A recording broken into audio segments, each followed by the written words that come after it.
Do modern black women really need protection? Okay. Do they really need it? Hmm. That's a great question because I know you're saying modern for a reason. I know there's a reason Yeah, behind I that like to say modern Western, but I'm put it as specifically. modern because we could say That's fair. modern. I like to say Western, but you could say modern Western women, Yeah, women of that's a good one. today, the Gen Yeah. Xers, the Hmm. millennials, and the Gen Zers. You know. Right, right. No, I totally get it, and I know where you're coming from with the question. And honestly, do they need? Okay, yes, we understand how this works in terms of gender roles. If we're going to go in that direction and say, okay, women do look to men to protect them, but are these women deserving of protection? Right. And what are the circumstances under which they want the protection? Did they get themselves into a mess and now they just want the man to just come and rescue them? It Right. all depends. And we know because we've prefaced the fact that this is Western new age women. Mm-hmm. Unfortunately, most of the time that's not the case. Most of the time they don't deserve that protection. So Right. I mean, there, I said it. Yeah, I do. I think it's mainly just protection from themselves. Yes. When we see women getting like they put their hands on a man and that man retaliates, all of a sudden, like where were the men to protect her? I mean, she should have Yes. thought of that before she went and put her hands on this guy, right? Or Yeah. it's a situation where let's say she gets called out or gets singled out. She wants men to protect her from misogyny. I just think that they don't want to look bad in a situation, so they want to say, "Hey, where were the men at in that situation?" Of course, easily. And it's easy to let them be the scapegoat. No, absolutely not. I don't think that's a reason to put men in that position, or technically it's almost throwing them under the bus.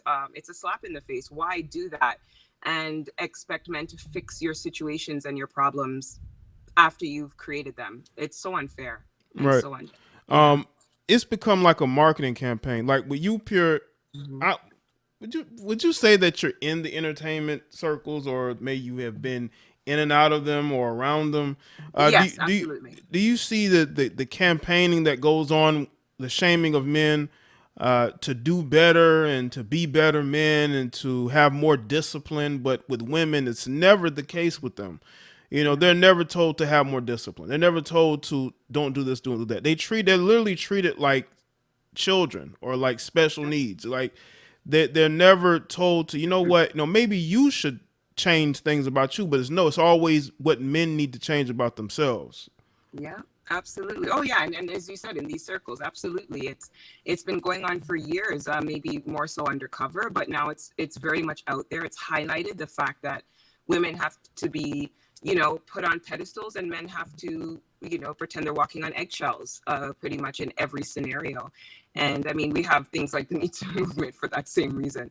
But yeah, like it's very unfair. It's not equal. There's no equal rights here. I think we were looking for equal rights originally, but that never really happened. It just Yeah, we took over. We took over. yeah, and now I truly believe that we are in a situation where men are adapting and men are Mhm. focusing on making the necessary changes in ourselves so that we don't get caught up in the BS. I think women aren't, and they're starting to realize that. I think the media protects their behavior, but Yes. when is that going to stop? I don't know when it's going to stop, and will it ever get better? I don't think so. I don't see it happening in this anywhere near future. That's for sure. Yeah. Yeah. If you want to see the rest of this podcast, make sure y'all click the link in the description box and go and check it out. Also, make sure you support the podcast, donate, share it. I'll see you next time.